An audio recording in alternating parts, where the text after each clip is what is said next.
Hi, everybody. I hope you guys are all doing well. I have been AFK and I apologize about that. So I hope you're all doing good. Let me just say hello. Really, in my heart, I'm saying hello to everyone.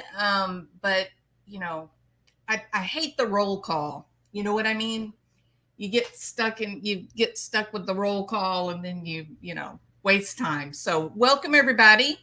Hi Carol, Muffin Top, Leah, Teresa, Fountain, uh, Send in the clowns, Ms. Milky, welcome. And who did I miss? Who did I miss? A happy-go-lucky person. Welcome, happy-go-lucky. And Texas Lassie, welcome. Hey, Jackie Hughes, E&A Mom, welcome. Okay. All right. So,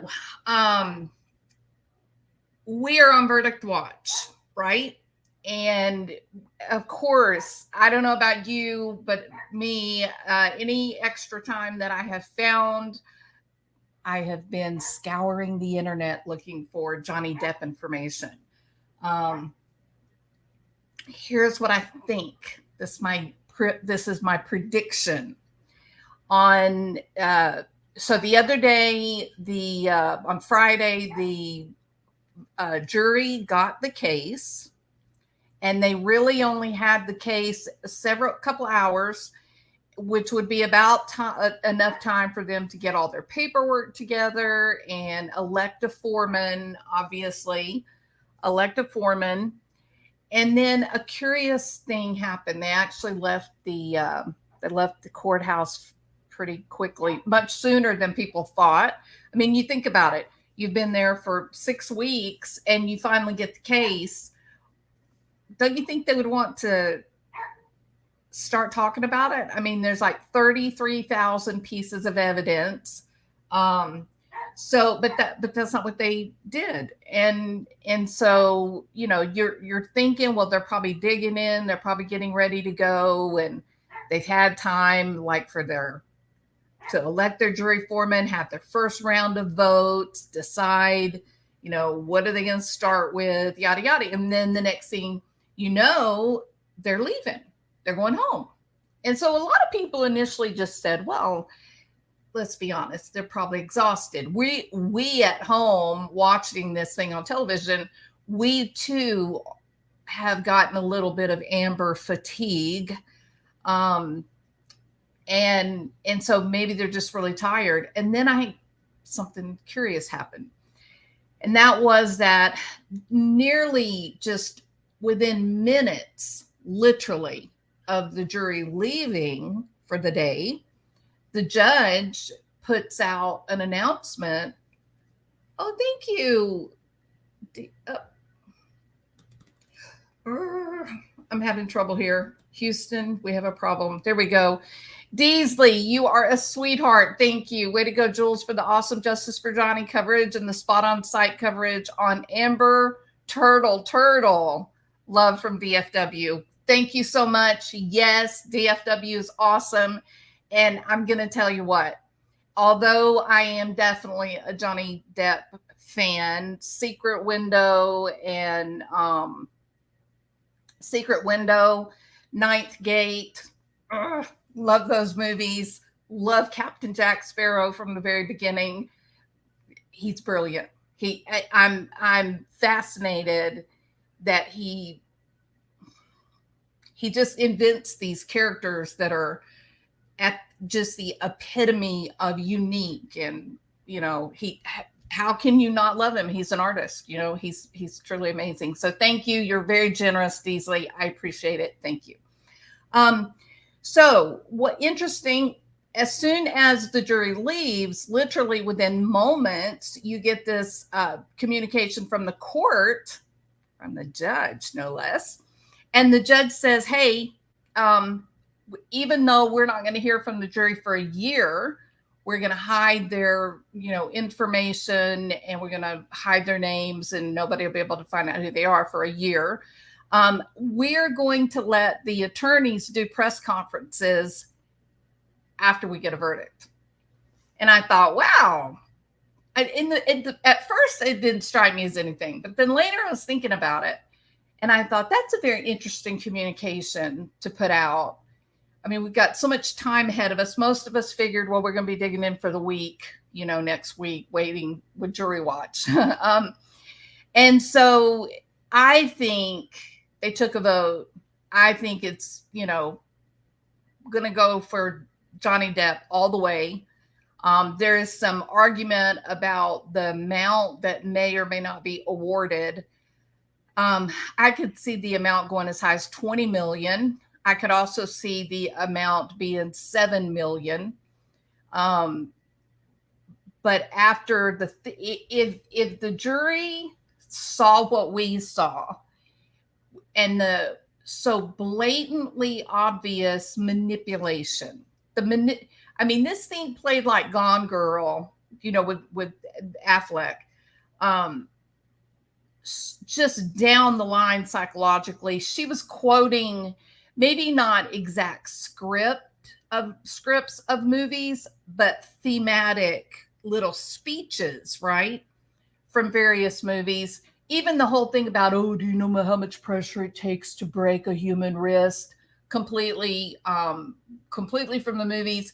Even Rhett Butler with his hands in the hair of Scarlett O'Hara, saying that he could, crush her skull. And it was definitely contrived. In my opinion, it was contrived.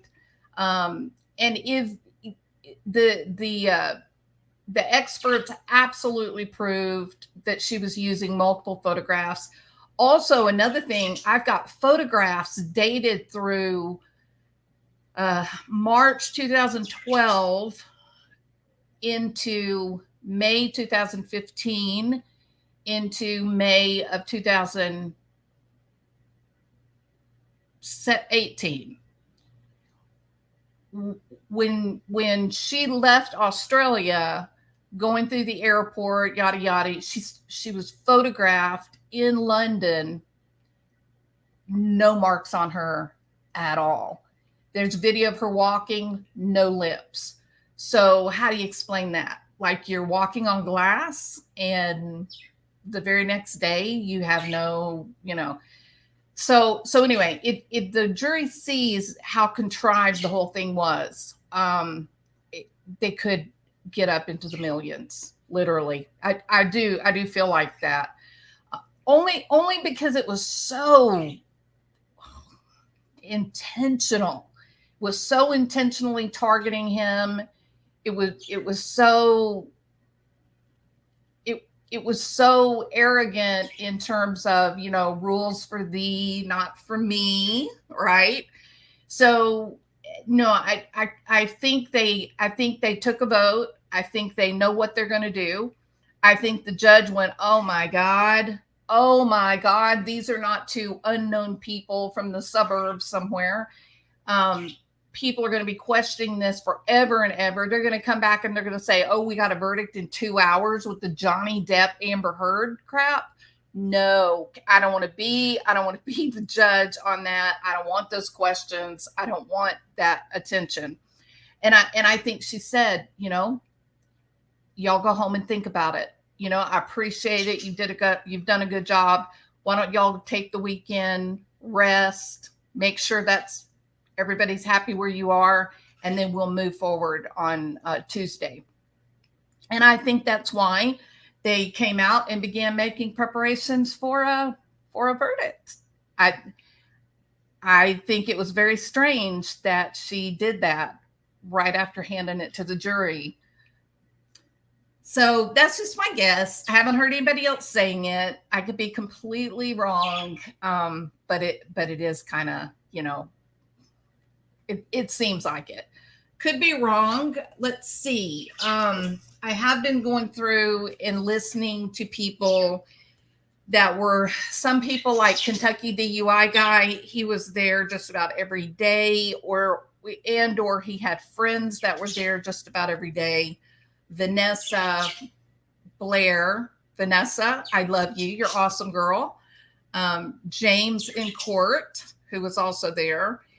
And so I've been listening to them and their discussion about the jury. And I mean, these are hours of YouTube videos that they put online, and I've been going through, but I've been keeping up with it. And I think it's a certainty that number 1, 7, 6, and 9 are probably in the bag for Johnny.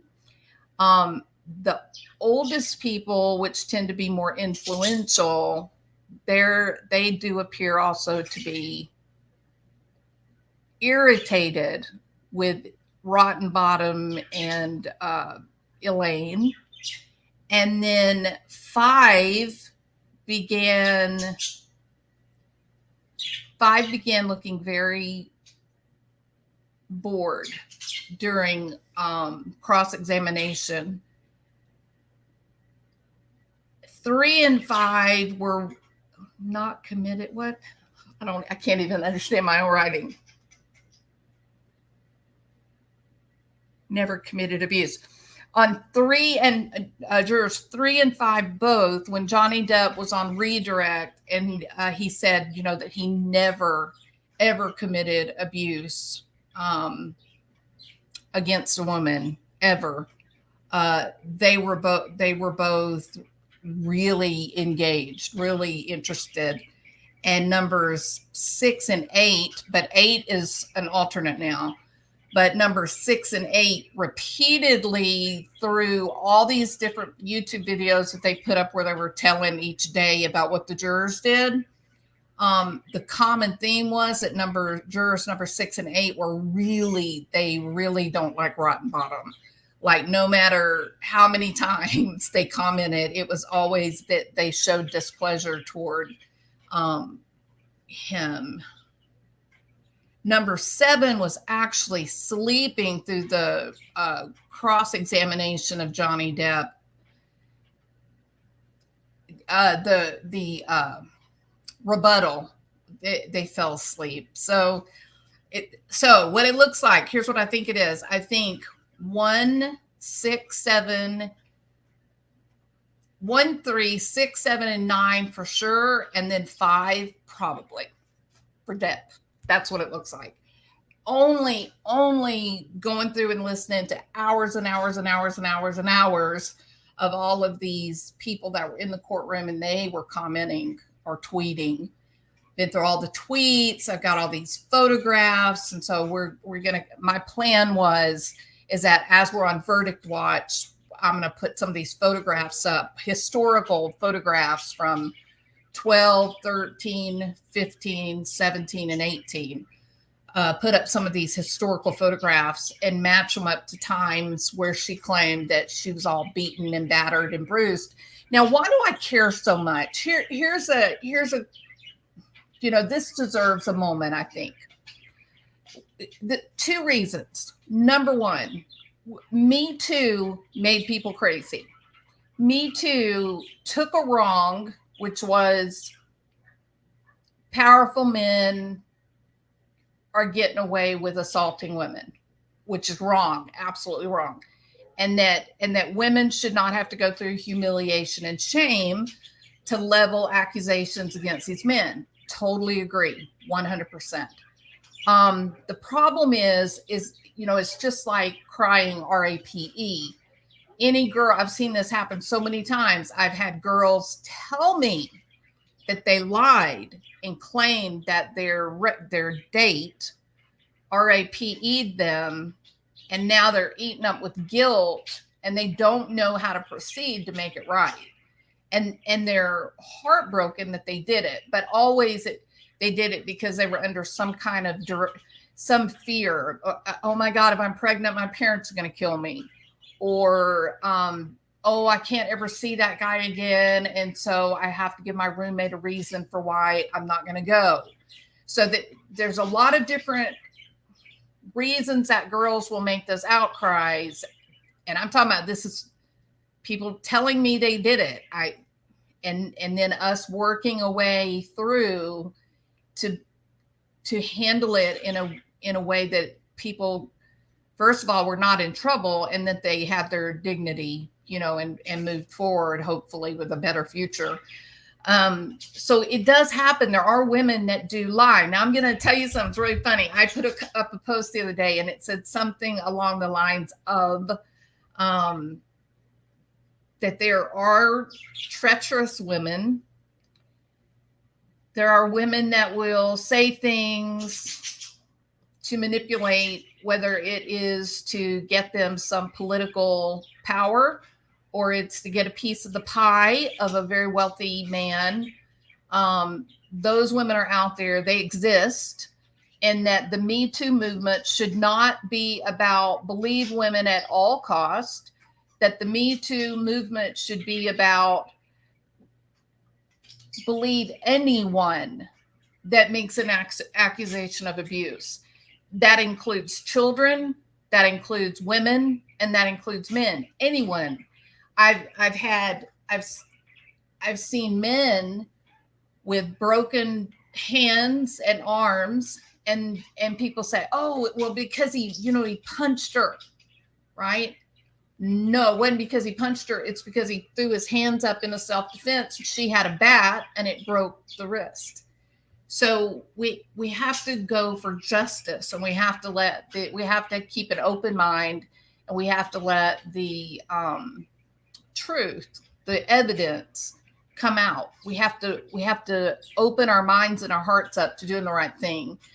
I will challenge you. And when I said that, I ended up losing like 18 subscribers. 18. Me too. Stand with women at all cost. Come hell or high water. If a woman says it, believe it unquestioningly. Can't do it. I'm for the good of mankind. That's it. People need to be treated with dignity and respect. And if they are being mistreated, then people need to come to their aid, period. That's my position. So it isn't always popular to stand up with somebody, and you may say, well, he's a man and he's the $1 million or multi-million-dollar man. All of that is true. However, he lost part of his body. He had multiple photographs of him with bruises on him. I've got some pictures I found by going back into history. He looks miserable standing beside her. She's being all coquettish or sexual or whatever. And he's got bruises on his face. Clearly, Elon Musk dating her. He's got bruises on him. And is no one going to stop and go, wait a minute, this could get dangerous? I mean, what's she going to do when her battering is not getting her what she wants? I mean, how long is it until she gets a gun? She bought Johnny Depp a knife. Who in this channel right now, we got 150 people in here. If you believe that the knife that said to death, until death or something like till death, I think it was. If you believe that was a veiled threat to him, if you believe that was part of her psychological war that she had going on with Johnny Depp, put a 1. If you think that is foolish and it was just a gift, it was just a beautiful gift, then put a, hell no. Okay. So 1 is it was a veiled threat. You recognize the pattern. You've seen it in abusive relationships. Number 2 or other, hell no, will know what that means. So let's see where everybody stands on this. Mrs. Beasley with a bob. Diane, muffin top. Oh, it's okay, Peachy. 1.5 for Bingo Jones. I can respect that, Bingo. Erica 1. Hell no. BBT doesn't believe it. BBT thinks it was not a threat. You don't think that knife was a threat? Oh, man. BBT, we got to talk, girl. Subliminal and to intimidate. That's right. The psychological games. Yes. Okay. So a lot of people. Deasley. So 1. Okay. This woman never does anything without calculation. So Bill's my husband. He listens to all of our shenanigans and all of our girl talk, with the whole crime stuff. Something came up today. I brought up this whole Johnny Depp deal, and something came up, and he looked at me and he said, that woman you guys are talking about, Amber, he said, that is one evil, you know what I mean? And I said, she is. She makes my blood run cold, truly. So, she's so growing up for my generation, the cautionary tale or movie was, hey, Pink Lady Luck, welcome. Hey, Marilyn Landis, welcome. A huge knife. And for Camille to bring it into the courtroom was just perfect, right? Because you don't really understand the power of those knives unless you're like looking at them. And then to have it inscribed to death, and she's already beaten the hell out of him. Of course, it was a psychological maneuver. Absolutely, I believe that. One thing that hasn't really been talked about very much, when they got married, the weekend that they had their cuddle puddle or drug binge, whichever word you want to use or phrase you want to use. It is said that a couple of people that were there that are really like they work for Johnny Depp or Johnny Depp's sister, a couple of them overheard her dad, that he hugged her. I guess it was their dinner. He hugged her and he sort of did his hand out, to show the expanse of the island and the ocean, and all that. And he said, look, honey, this is now all yours. That was the toast. That was like part of the, isn't love wonderful? Why do birds suddenly appear, right? No. He chose that time to point to all of Johnny Depp's stuff and say, look what is yours now, dear. So it's pretty horrible. It's okay. BBT said something because somebody said, for real?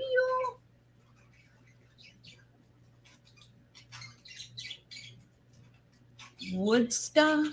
I don't know where Woodsta is. No real emotion.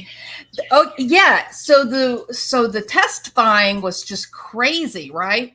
And so I was thinking about, while we were on Verdict Watch, I was thinking, well, what do we want to go through and kind of analyze, right? And I was like, we totally have to do something with Amber because of the parallels to Jodi. Oh my God. Y'all know who I'm talking about?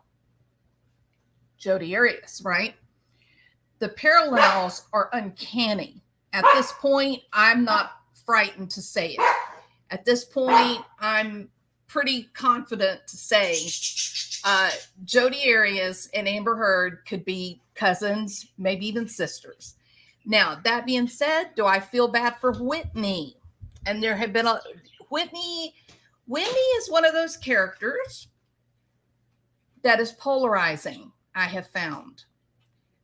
Because when you have a conversation with someone who has followed the trial, they know the history, and now they're beginning to get to know Whitney.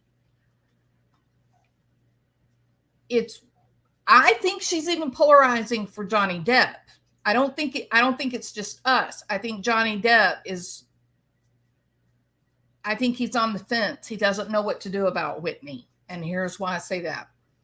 I think that Whitney is abused. I think in her own words, she said that growing up, she was terribly abused and beaten by her father. And now that continues with her sister. I think that Amber has been vocal saying that she identifies with her dad and that, they're buddies. And she's very powerful. She's very aggressive. She doesn't want to be called an actress. She's an actor. She started using Johnny Depp's tailor, so she dresses like basically like an Englishman, like Johnny Depp does. She loves the feel of power. She embraces it. She likes it. So, I said this before, you look at that friendship group that was supposed to be so close and so tight knit at Johnny Depp, like any good abuser, right? Moves all of her friends and family into his home. Is that what we know about abusers? People that engage in domestic violence? It's actually the exact opposite. Abusers want to isolate their victim. They isolate them. They begin gaslighting family members and friends to convince them, to give them suggestions that the victim is somehow not being truthful, or the victim has a drug problem, or the victim is an alcoholic, or the victim is mentally ill, and that they're there to protect them and save them. They'll form these alliances with family members and friends behind the back of the victim. The victim won't even know that it's going on. And then pretty soon, the victim has no one to help them. No one believes them when they says, oh, he's beating me up. Everybody's like, oh my God, now she's saying the most outrageous things, right? Well, Johnny Depp did exactly the opposite. He moves them all into his house. And I have gone out on a limb and have said, did he do that to make her happy? Perhaps. Was that one of his attempts to do better? You know how victims will say, well, I've just got to do better. I've got to change my behavior. I've got to act a different way. I've got to make them happier. I've got to be more careful sensitive about the things that I say and do. I think moving them all in, taking them on vacation, all those things, I think these were his first ditch efforts to make her happy, right? To create an environment that for him was misery, because he's very shy. He doesn't feel comfortable trying to talk to a lot of people. You can just listen to those videos of the two of them together. She dominates him with words. Her words come so quickly. She thinks so fast on her feet. And he's got a little bit of a stuttering problem left over from childhood. He likes to choose what he's going to say carefully, and he can't even speak to her. He can't even get a word out because she's just jumping, changing, it's just like she's beating him over the head with her words and her ability to manipulate and change on the dime. And he just gets lost in all of it. Right. So I think that initially bringing those people in was an effort to try to get her happy. I think he was trying to recreate a time when maybe if she were surrounded by the people that made her feel safe and stable, that it would reduce some of the bipolar kind of crazy moods and moments of outrage, moments of weeping and devastating crying, and moments of, ludicrous laughter and manicky kind of happiness, So I think that, and then later, I think for sure it was an effort to try to keep him from getting beat up. I think he was just hoping if he takes the dad and the sister on vacation with him, maybe she wouldn't beat him up. It didn't stop her. She kept on doing it. So I think really and truly, if you go and you kind of map out the course of their relationship, and then you switch the genders, if you say, what Amber did was Johnny, and the way Johnny reacted was Amber, I think if we did that, I think there wouldn't be a single person out there willing to stand by and say, oh yeah, totally, No, if you switch roles and had Johnny Depp doing what if Johnny Depp gave her the knife? right? It nobody would even question the abuse at all. So it's just because he's wealthy and he's a man, he's, you know, well known. They're completely ignoring the personality factors. They're completely overlooking the way that he grew up, with the dad who taught him, you don't fight back. You sit there in your chair with your mouth shut while she hits you until she's exhausted and goes to bed. He hid in his closet when his mother went on these rages. There's literally no reason to believe at all, and Dr. Curry knew this. There's no reason to believe his sister gave no kind of history that would have explained why he would have gone from hiding in a closet, sitting in the chair, leaving the house. Why would he have turned from being so passive in the face of violence to a perpetrator? There was nothing that would give that explanation. There's every reason to believe what he was doing when he was 10 and 15 years old, when his mother was the aggressor. That is exactly what you would do to predict the future. I mean, the best predictor of future performance is past behavior, 100%. So we know how he behaved when he was young, up to his young teenage years, and there's every reason to believe. And then after his sister talks and says, well, he hid. He tried when he got older, he would leave the home. He would run away. He's on the audio. He's saying to Amber, I got to leave. I'm not going to stay here. And she said, but I'm not hitting. It didn't get physical. And he said, yeah, but Amber, when you argue, you hit. I mean, you listen to the audios and you cannot explain away the rational thought that you're being confronted with. Everything he's saying is he's trying to set boundaries. He's trying to reason with her. And then finally, toward the end, he recognized if she was in one of those videos, she's doing the whole baby talk. Oh, baby, it's going to be okay. Oh, sweetie, honey, pie. And then when he stands his ground and says, you know, look, I'm not arguing with you because you hit me. And if you do it, I am leaving. And she's like, yeah, but you can't expect me to never get mad again. And I was thinking, of course he can expect that. He can expect to be able to live in his house and not get hit. And so when he says to her, no, I'm not going to stick around while you get mad. I don't care what you say. I'm not going to do it.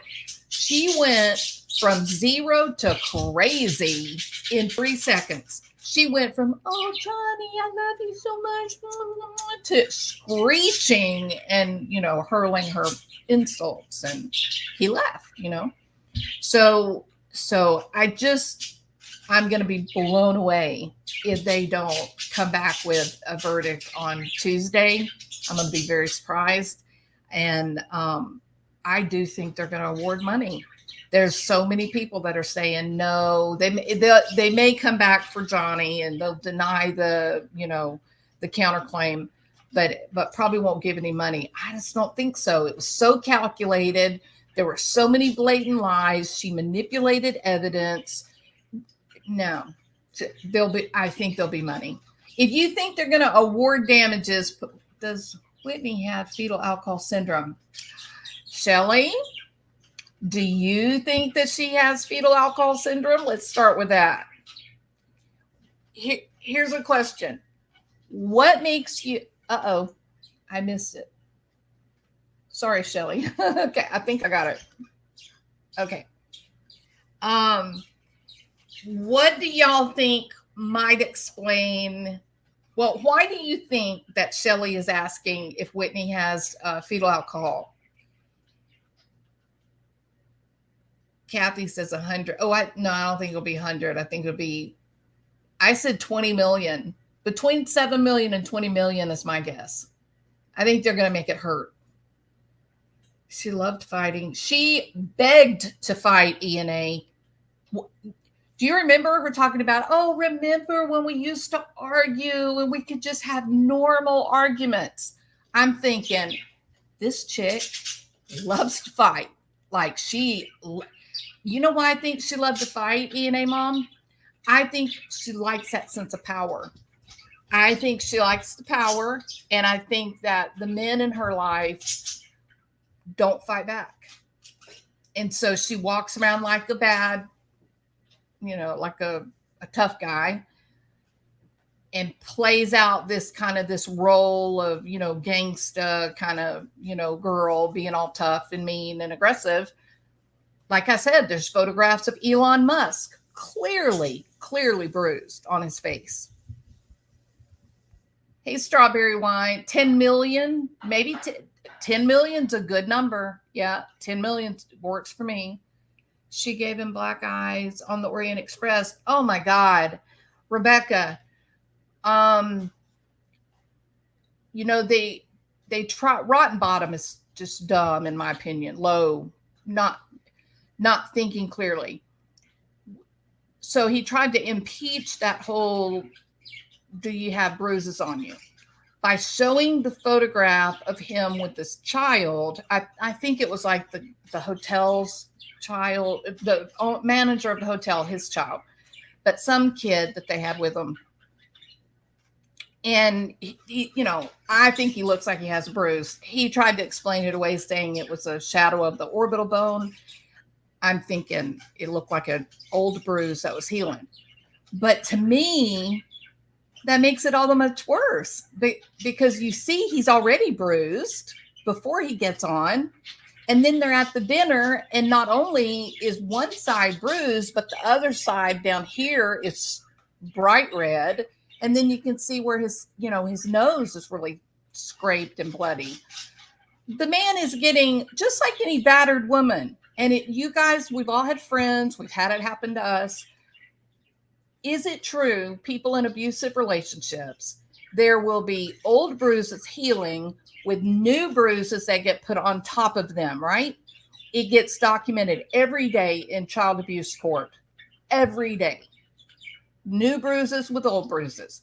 The doctors and nurses can look at those bruises, and judging by the color that's being displayed, they can tell you how many days old these bruises are.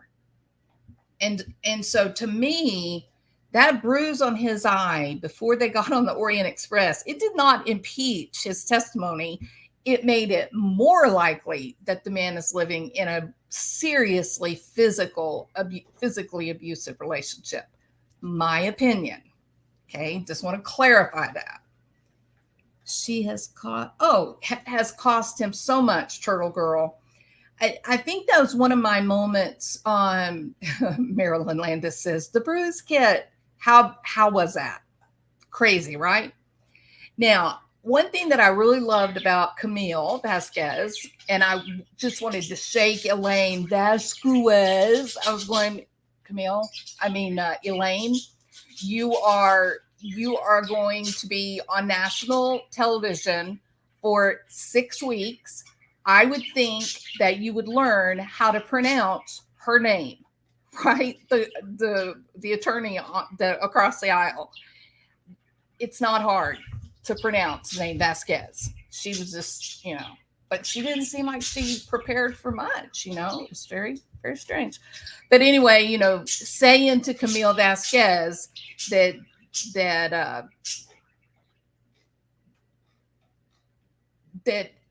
well, hold on just a minute. Let me get this. Okay. Nora, thank you so much. I have a sister like her. Rarely thought she was a princess, but caused a lot of problems. So with Whitney, she is polarizing. And I also think that Johnny Depp doesn't know. And it feels so weird to talk about him like I know him. It's really creepy kind of, but we watch this for so much. What else do you call him, right? I think she is a problem for him. When you listen to him on the stand and her name comes up, he almost seems like he feels sorry for her. Even the way he would kind of look toward her as he was talking, you could just see something. Now, he's gone on record to say that she and Amber have a really weird relationship, and that she's sort of a lackey for her. She's kind of expected to be there by Amber's side at every moment, do whatever, you know, Amber wants her to do. That she's really treated more like an employee of Amber's than a beloved sister. And then she's, you know, a punching bag, and that she's physically assaulted by Amber. Whitney had an opportunity. You know, she had an opportunity to protect herself and to get away from Amber. When asked the question, she could have said, and I was pulling for her. I was hoping, keep my fingers crossed, she would take a deep breath and find the courage. I'm sure that if she spoke up about the truth about Amber, I'm sure she would no longer have her dad, that the family would break ties with her. She is not, you know, famous or millionaire or all that like Amber.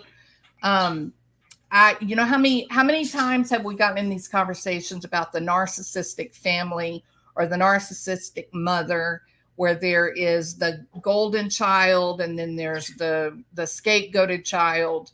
Have you ever seen a better example publicly than exactly that, you know?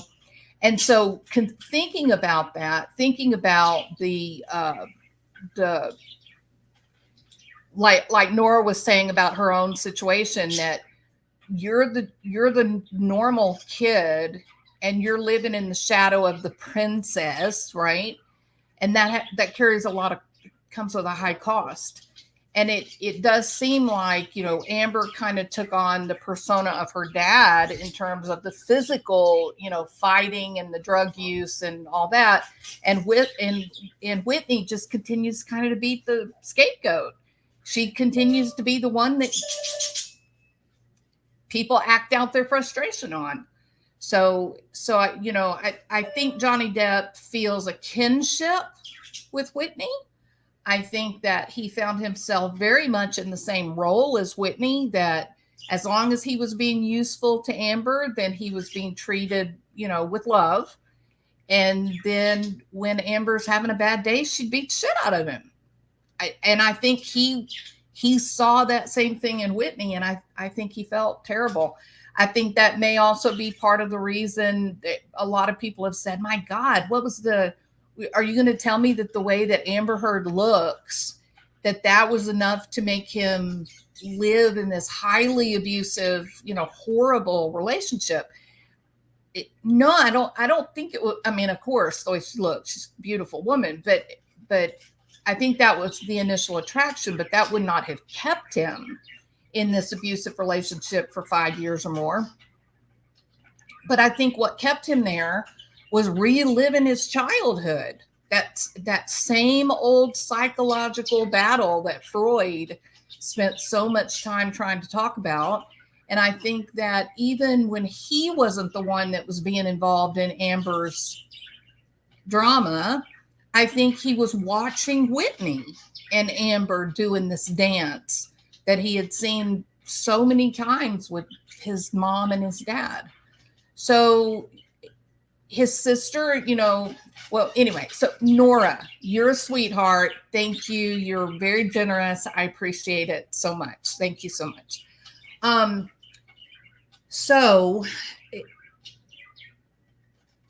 Also, one last thing, and then we'll kind of start watching some of this video.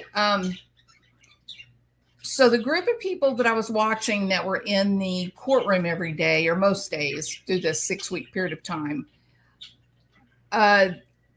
there were multiples of them, and they're either lawyers or journalists or social media influencer kind of people.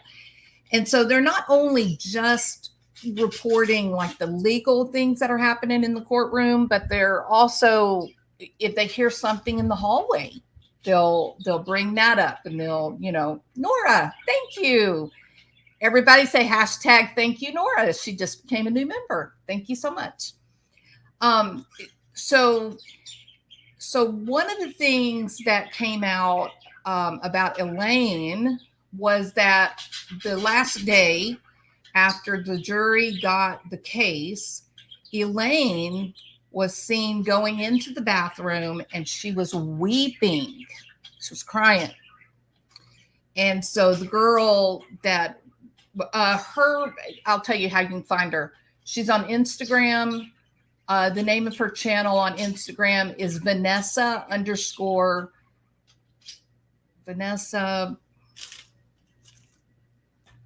Blair, Blair, no E. So if you want to go look, at her. So she saw Elaine when she went into the bathroom. She was crying. She stayed in there for a while. Vanessa stayed waiting for her to come out. And when she came out, she had cleaned herself up. She wasn't sobbing like she was when she went in, but there were still lots of tears and she was visibly shaken. And, I'm going to say it. I think Amber was a, bitch. I think Amber pulled the plug. The last day, it was the last 2 days, Amber was refusing to look at her. Not the second last day, but finally the last day, Amber wasn't talking to anybody but the two men. There were several times where you could see Elaine trying to talk to her. She wouldn't even make eye contact with her. There was a couple of times in the courtroom when Rottenbottom was presenting his part of it that Elaine looked like she was tearing up. So I think Amber's already begun to go after Elaine. I think Elaine's going to rue the day. You'll rue the day that you met Amber Heard. And Elaine, don't take it to heart. Just let her go. Just forget it and let it go. She is who she is. She is who she will always be. And she dished it out to Johnny Depp. So why wouldn't she dish it out to you? Rottenbottom, you better be steering clear. That is one little hummingbird you don't want in your nest. So she looked like to me. Did any of you guys get the feeling that she was maybe trying to put the sweet talking onto Rottenbottom? If y'all think, let's do this. If you think that maybe Amber was sweet talking Rottenbottom, put a 1. If you think that that's just silly and impossible, put a 2. And let's see where everybody's at. I felt sorry for Elaine. Me too. Thank you for saying that, Banana. I did. I felt really sorry for her for a number of reasons. No, I think Amber treated her bad. I'm going to tell you this too. And tomorrow there'll be more about this.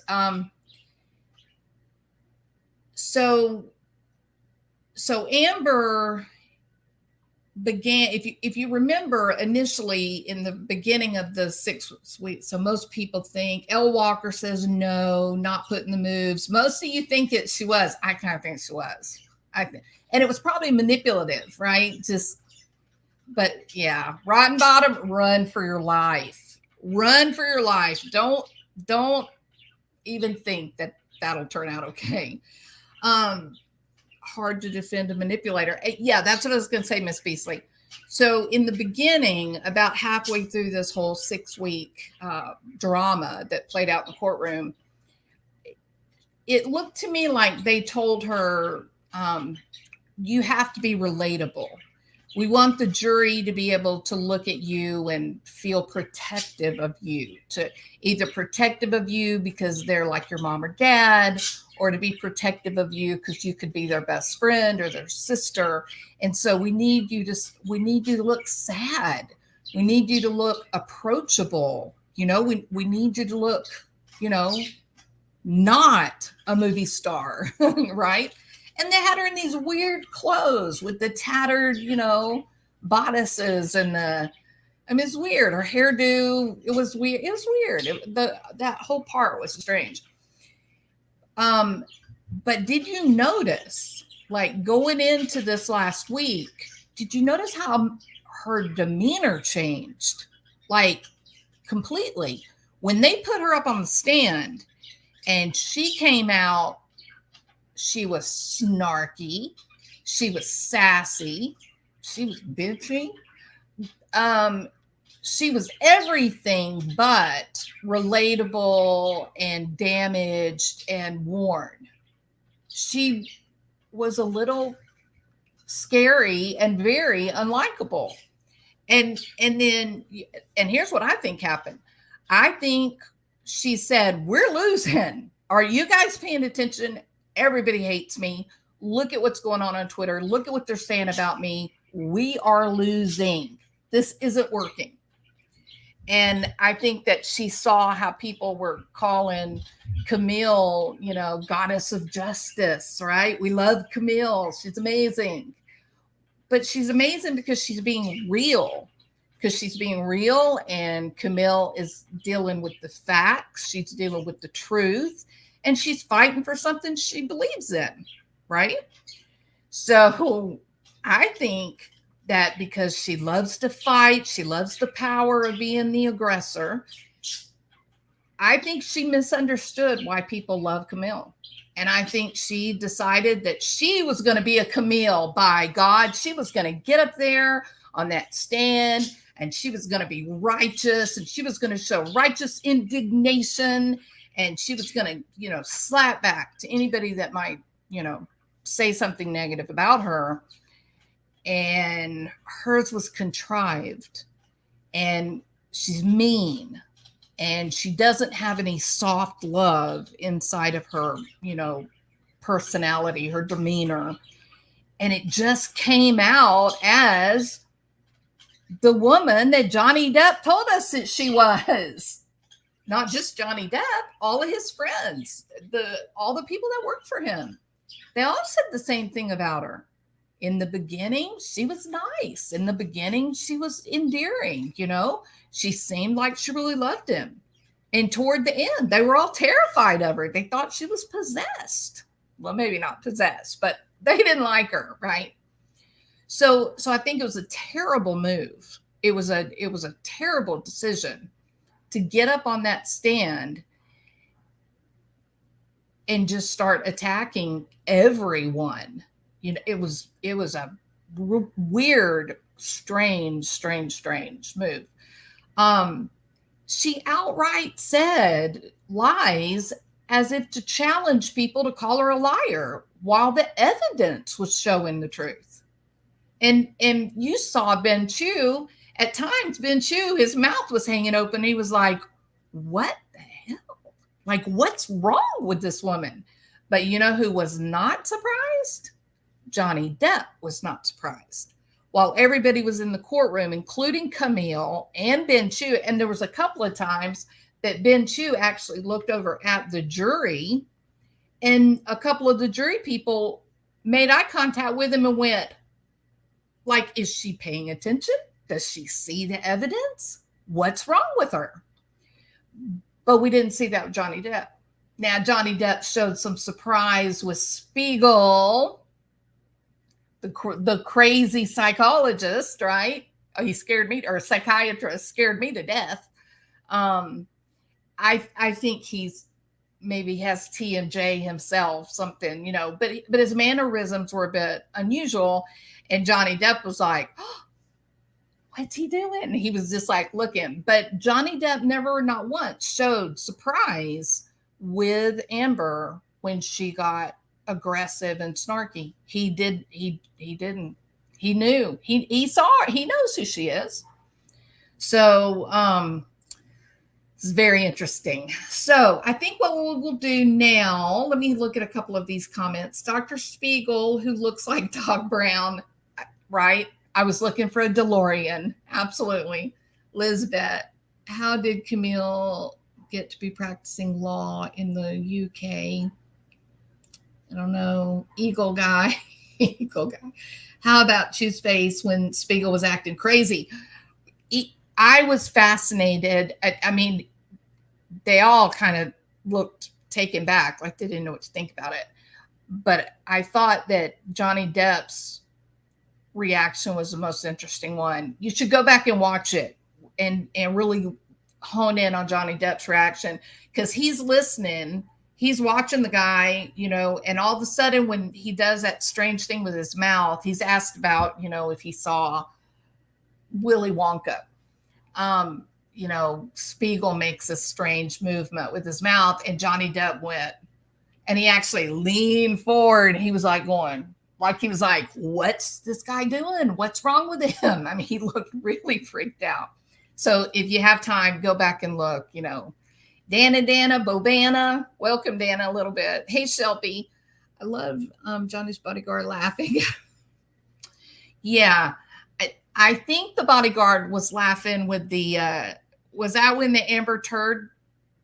I hate saying it. It's funny as hell, but but I think that's when they all started laughing, right? When that word came out. Hey, Edens, welcome. In my opinion, the fact that Amber had a surrogate to have Elon's baby, allegedly, we don't know if that's Elon's child, but allegedly, that Amber had a surrogate to have Elon's baby to not ruin her body shows how her ego is. Do I want to say probably or possibly? I think that was a factor. I also think Amber knows how much drugs she uses and how much she drinks. And I think she's smart, and using a surrogate would keep her from damaging the developing fetus with her drug. I'm talking about with her drug use and such. I also think she couldn't imagine allowing another living creature to take over her body. I think she's that. I think she's that self-indulgent that when you're pregnant, let's think about this for a minute. Obviously, if you're a movie star or whatnot, you don't want your body stretch marks, and all that. I'm with you on that 100%. I think she's also aware of how many drugs, how much she uses, alcohol and whatnot, and that might have been a factor as well. But I also think that for someone like her, or for what she appears to be, I think that the idea of having a creature, having somebody that relied on what she ate, her exercise, not being able to go to Coachella if she wanted to, not being able to hop on an airplane and go to Belize at a drop of the hat, not being able to go to the bar and pick up some hot cutie pie and take home with you. I think the restriction on her freedom from being pregnant would have also been a really powerful distraction. And I think she just wasn't willing to go through that. And I think that another reason that there was a baby is she was about to be called, she was about to be revealed to be a really awful human being. And everybody loves babies. And the baby becomes a really effective bumper to all the slander and all of the, negative opinions, right? So if you guys think that the baby was born and it was a contrived manipulation, put a 1. If you think she genuinely just wanted a child, a family, put a 2. Just curious. Now, you got to remember, Whitney got married and had a baby the good old-fashioned way. And so was this a way to try to keep up with the Jones? She couldn't let her sister outdo her. And then a lot of people thought that this was another money grab, trying to exert force with another multimillionaire that he cannot escape her clutches now. So, look, all these ones, look at this. Hey, Mama Mo. Critters, uplifting Joe, welcome. All ones, right, Joe? It's crazy. Hey, Pearl, Goliath. Whitney is Satan's seed. Whitney is or Amber is? Marilyn Landis. Yep. Okay, so we're in agreement about the baby. But hey, I'm going to tell you this, okay? Babies have a way of melting hearts, right? And so there have been plenty of babies born into situations, not about the baby and have endeared themselves to everyone, and it's turned out wonderful. So babies do have a way of making people act right. So we'll keep our fingers crossed. We'll hope for the best. And we do know for sure that baby has plenty of nannies. I know there's been a lot of people that have expressed concern. Right, Shamina, that's what I was just fixing to say. There's a lot of people that have expressed concern that, it may not be the safest environment perhaps, but I think she's got quite a bit of a reputation at this point. I'm sure that there's a lot of people with eyes on the situation. There's going to be a lot of caregivers. She is not going to waste her time taking care of a baby all the time. And so there'll be plenty of eyes, I think, on the child. So we could hope, right? But it is the United States, and we can't run around arresting people for crimes they have not yet committed. So, right, wasn't that Minority Report? Great movie, Tom Cruise. I hope the baby doesn't cry at the wrong time and get on Amber's nerves. Yeah, I agree, Kathy. It's a bit worrisome. Yeah, it's a little. But I'll tell you what I heard when the details came out about the baby. I thought a mama dearest, no wire hangers. I thought, oh God, was this a PR move? I hope not, but maybe you don't know with some of these people. But anyway, thank y'all for listening to my rather long-winded opinions during Verdict Watch. And now I think if it's okay with y'all, we'll go ahead and listen to some testimony. If you guys want to listen to some Amber testimony, we'll do a little bit of analysis on the run. Put a 1. And if you don't want to do the Amber, we're going to do the opening part of Amber's direct testimony, and then we're going to go into Johnny Depp. Good, critters. Thank you.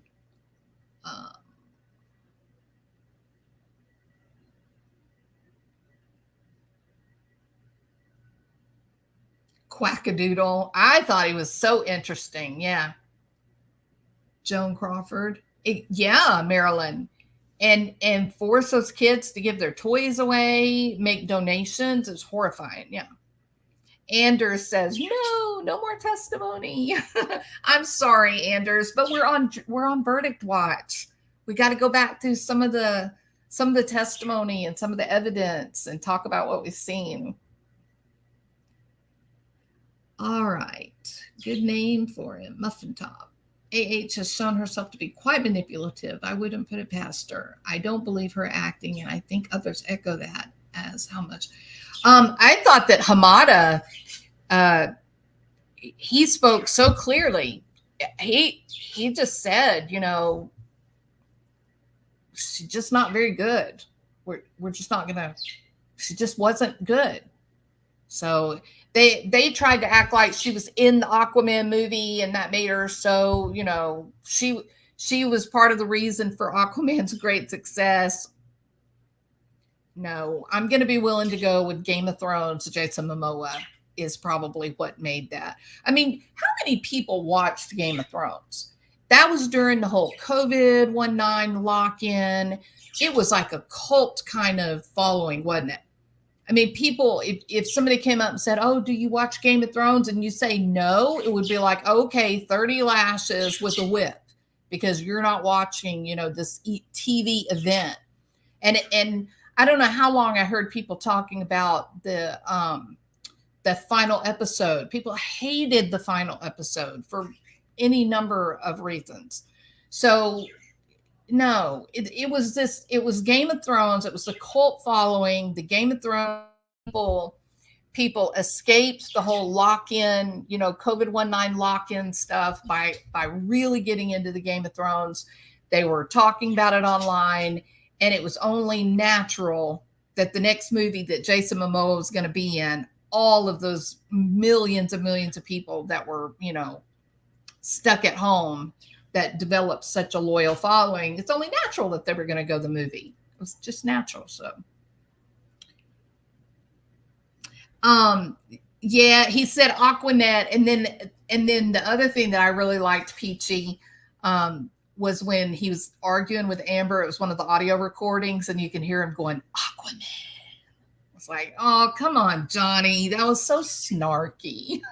So, all right. Who's never seen Cinnamon? I did not go see Aquaman. I didn't.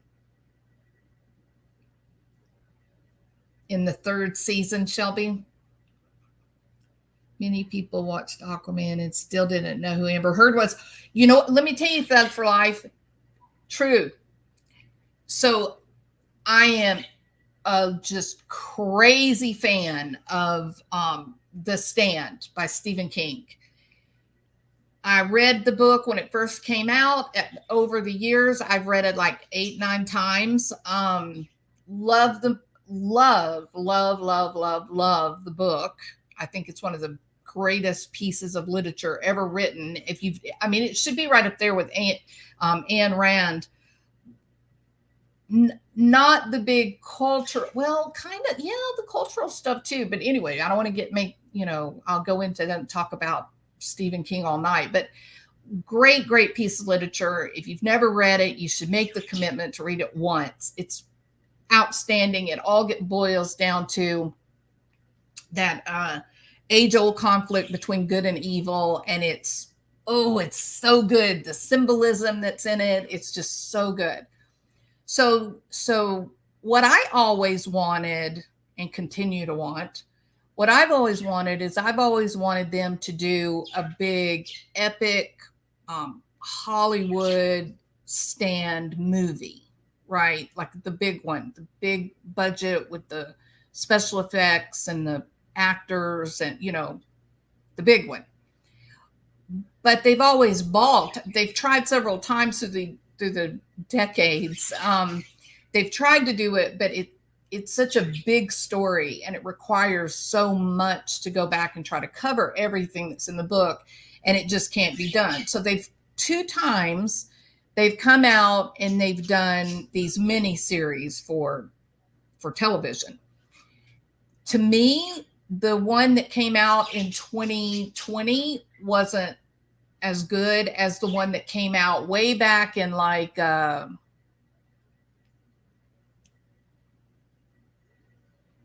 early 90s.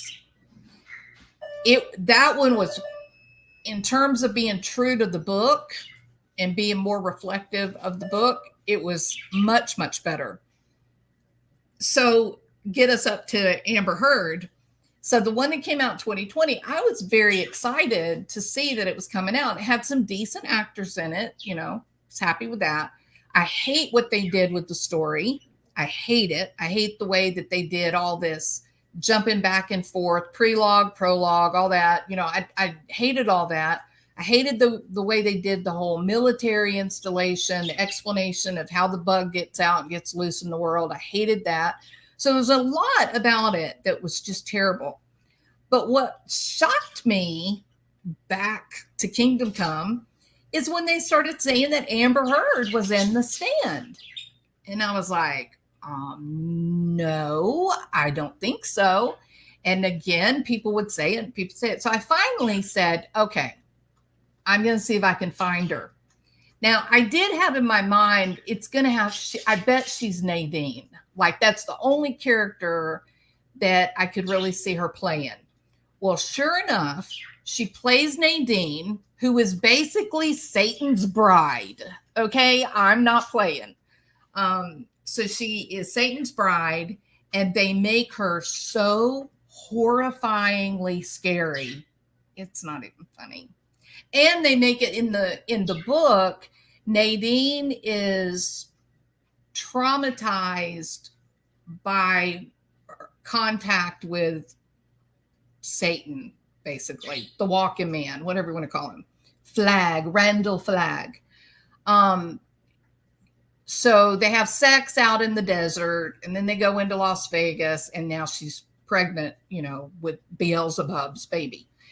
And so in the book, this is really a really tragic and traumatic, dark, really, really dark part of the book, talking about how this woman has this experience and this realization of the person that she's with is actually Satan.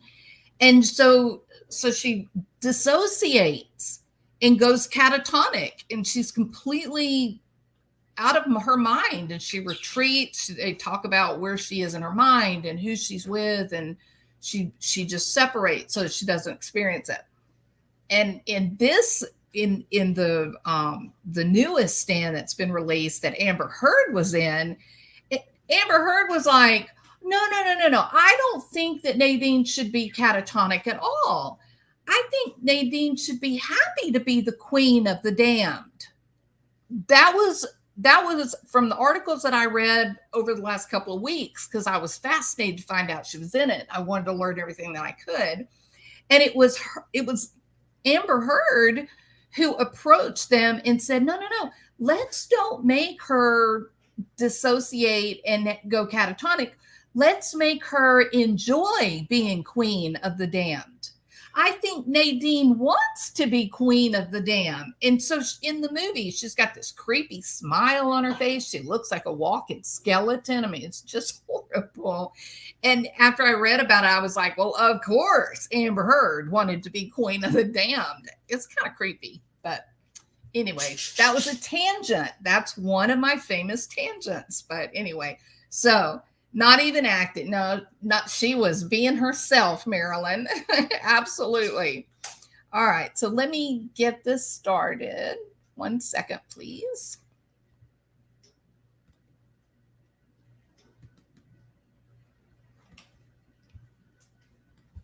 And we're just going to start from the beginning with this chick. I live in Yucca Valley, California. And how old are you, Amber? She is 36 and lives in Yucca Valley, California. I do. She also celebrated her birthday recently. Oh, is that right? What is your profession? I am an actor. And why does she act like she's trying to figure out what she does? She knows damn well she's an actress. I am here because my ex-husband is suing me for an op-ed I wrote. And how do you feel about that? If he's suing you for an op-ed, or he's suing you because you are a lying, abusive. I struggle to have the words. Oh, well, I'm sure we could help you with the words, Amber.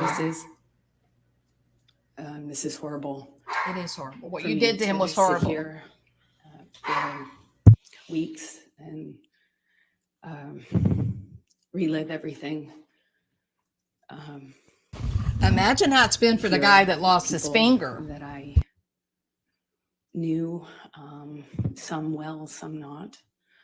My ex-husband, with whom I shared a life. Not a very good life. Speak about our lives in the way that they have. This is the most painful and difficult thing I've ever gone through, for sure. Worse than your dad beating you? No, there was a trial in the UK in July of 2020 where Mr. Depp had sued the Sun newspaper and Dan Wooten. Do you recall that? Yes. And what was your level of participation in that lawsuit, in that trial? Well, I was not party to that lawsuit. I was a witness, I suppose the primary witness, since it dealt with the truth of the relationship that I shared with Johnny. And what, if any, role did you have to play with respect to, for example, witness statements and testifying? Objection, compound. I said, for example. Oh, Elaine, quit arguing. My God. Okay, very quickly, let me just say this, okay? Because this is something that I've heard a lot of people,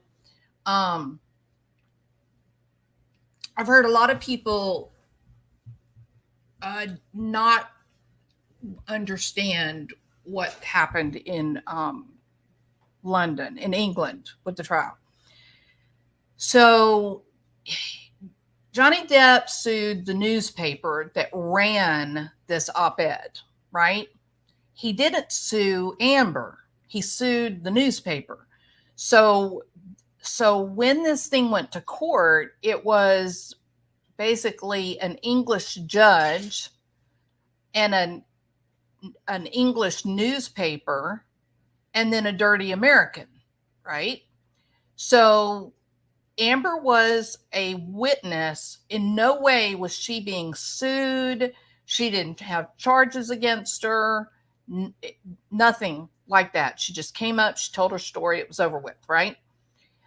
Johnny Depp was on the stand 3 or 4 days, but because the way they do their courtroom is dramatically different than what we do, apparently he was only ever questioned by the son's attorneys. He never got an opportunity for his attorneys to question him and allow him to like tell his story and that kind of thing. So when they explain this a little bit when he's on the stand in this testimony in Virginia, but then it's like Elaine and Rottenbottom, it's like they just intentionally want to mislead the jury. Oh, he's had his chance to tell his story. He's already told his story once before in England. No. Totally different situation. He was going after the newspaper that ran it. It had nothing to do with Amber Heard, and he did not get to present his story like from beginning to end. It was only about running a story. They didn't even make an attempt to verify any of the facts in the story before they printed it.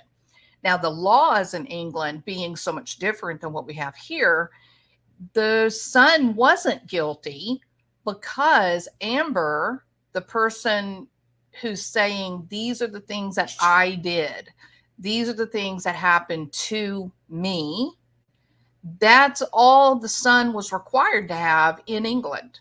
They were not required legally to go and search out and verify any of the facts that were in the op-ed. They just said, did you write this? Are the things that you put in this op-ed, are they true? And she says yes. And that's the end of their culpability. Their responsibility is just to say, is this yours? And did it happen to you? And is it true?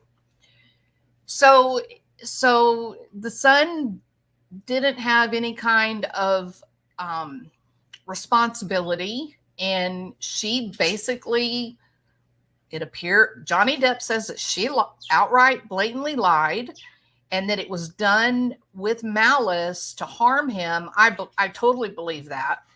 And so he never told his story.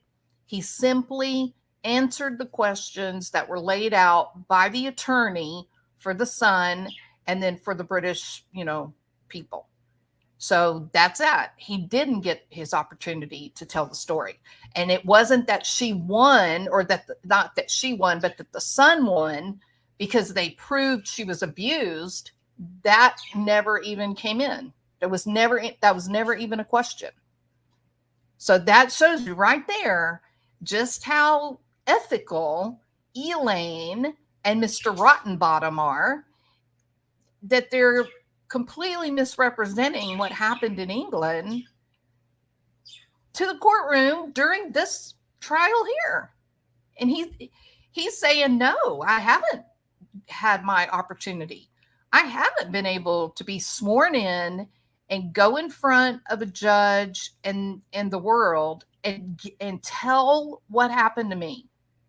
I've not been able to do that. This is my opportunity. And Elaine and Mr. Rottenbottom, well, they were acting a little bit like Nadine and Randall Flagg. I had to write, I think I gave 7 witness statements under oath testimony. I sat on the stand for 4 days under mostly crossing. And up until this point, it was the hardest thing I had ever had to do. Thank you, Amber. I'm going to take Yes, you back. And if you can Nadine just tell says the we're jury a all little bit dead and about this your is hell. background. Tell And us then where she you grew up. jumps, right, Deborah? I come from Austin, Texas, a small town outside of Austin that you probably haven't heard of. No one has. It's called Maynard. And I was raised Maynard by doesn't my claim mother, you, my girl. father, and I grew up with a little sister, although I have a big sister as well. And your little sister's name is? Her name is Whit Hurd. And how much of an age difference is there between the two of you? Whitney and I are about 1 year. I think we're 16 months apart. So right next to each other. And what did your father do for a living? Very bizarre My sentiment. father broke horses and did construction. He painted houses. Yeah, I can't do this part. She and, claimed that she was a hunted and Bronco fished, but buster. that was We've for already fun. commented on this. We're not doing that What did again. your mom do? She worked for the state of Texas. Let me just, since you talked about the breaking horses, can you A just prison guard, I think. That you do in the job to be professional, like when you have to do that sort of scene. We don't want to listen to that either. Well, we were already kind of talking about books and poetry and things like that. He gave me a few really beautiful poetry books. And he gave me a bicycle, like a vintage bicycle, because at the time I was riding around on a bike and I had a lot of time off since. Okay, observation here. First of all, I skipped over all that because we've already done that. Remember, my cat just bit my foot. Sorry. So I skipped over the old Bronco buster bullshit story, which isn't true because that's not how you break horses in 2022. I skipped over all that, but I want you to pay attention to something. Now, she calls Johnny Depp a monster, and she claims that he's done absolutely the worst things that could happen to a woman, to anybody. The stories that she made up about their relationship and him and the things that happened in Australia, it's demonic. It's any man that would do those things. It's the worst of the worst. Absolutely. She even included this bizarre cutting pieces of meat up and wrapping it up in this nightgown that she claims a physician gave her. Again, I'm going to say BS. She's just simply trying to undermine the credibility of one of his witnesses, one of the eyewitnesses to him and his finger and the beating that he took. She just was trying to discredit him. And it's outlandish what she says. He's not mentally ill. Cutting up meat or wrapping it up in a negligee like some character in a movie. Well, anyway, I don't want to get it bogged down in that. But anyway, so she's told this horrific nightmare of a tale, right? We all understand trauma. We all understand PTSD and one of the most notable symptoms or behaviors emanating from PTSD is avoidance, correct? If borderline is all about, avoiding abandonment, and if histrionic personality disorder is all about, needing to be seen and needing people to notice you, then you can think about PTSD being all about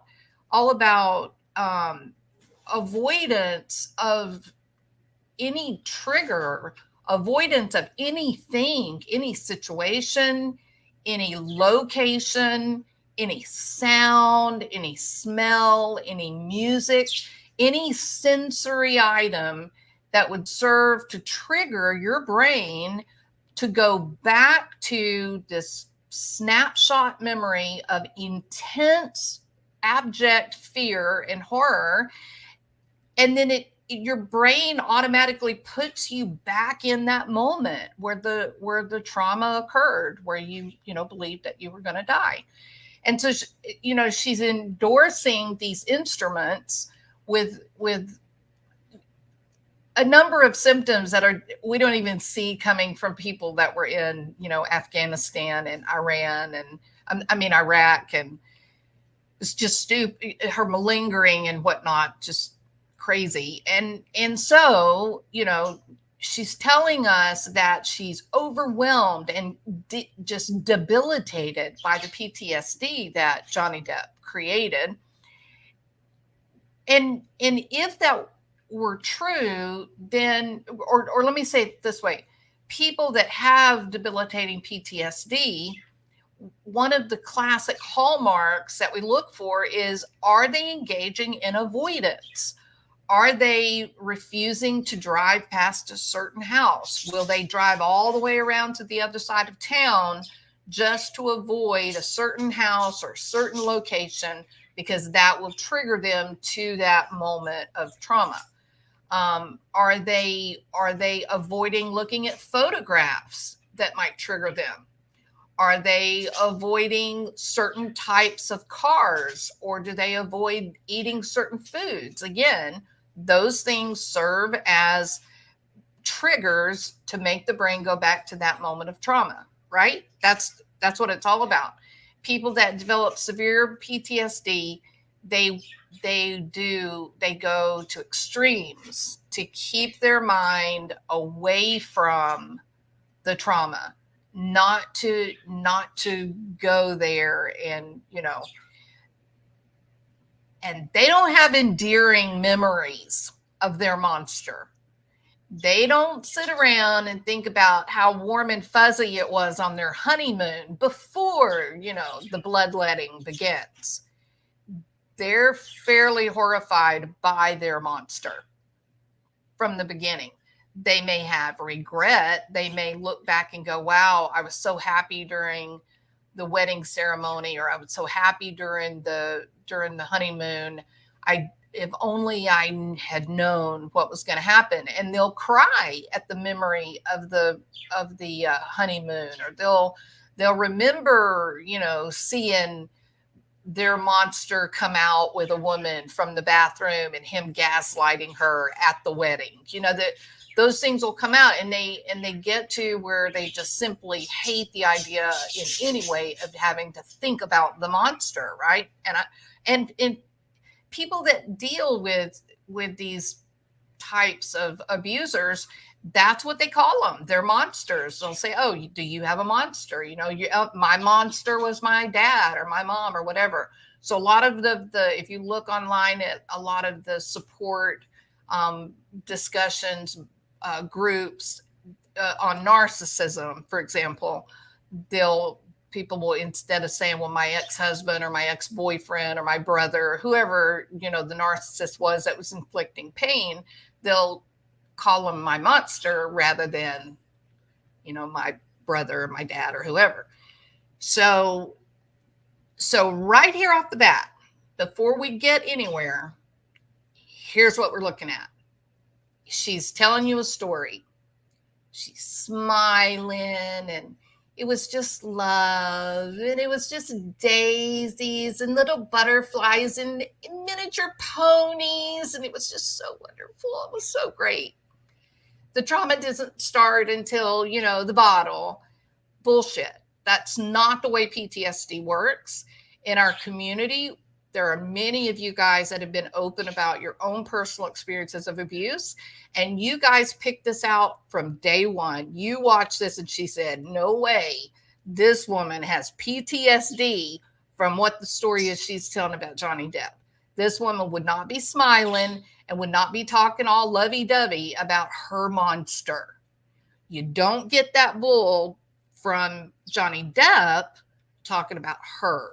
There's no smiles, there's no warmth, there's no affection. Mm-mm. The closest he gets to any kind of nostalgic type of affection is a little bit of melancholy when he's talking about Whitney, like he feels aligned with Whitney, maybe. So let me look at a couple of your comments and then we'll go on. What do y'all think about what I just said? I don't think she considered all the real victims of the world would stand up to her. And that's the deal, Mama Bling. I think that is a great, great comment. How many people have watched this fiasco and they've all said, my God, she doesn't look like any trauma survivor I've ever known. She doesn't look like all the men and women in my trauma PTSD group. My stepdad and brother are retired Navy. Stepdad was in Korea War and Vietnam. Diane, thank you so much for your family and their great contribution. Lady of Angels, hi there. My goofy kid was using my phone. That's okay. That's okay, BBT. All right. Yeah, Bebop. I think she is probably a fake. Yeah. If you watch her life path, one stepping stone after another, you know what, Uplift and Joe, that would be really interesting to talk about one night. Absolutely. Hey, Joan Laird, I agree what you stated about JD and Whitney. JD did not say anything endearing about Amber. Oh no, and he doesn't ever soften like when he's referring back to things. So which one of these two really presents like a victim? I'm talking about from the beginning, not somebody who's pretending, playing a role. Oh, look how upset I'm going to get when I talk about my abuse. I'm talking about the orientation toward one another and even looking at one another. How many times does she try to catch his eye? How many times? How many times does he even look in her direction? He doesn't want to look at her. He doesn't want to think about her. He is trying to escape her. There were several times where you could see the burden that it was for him to listen to her insane lies. Several times it was brought to tears. He's presenting more like a victim. Sherry, I don't know what you're questioning when you say why. She's a victim. JD chased her for a reason. She was his toy.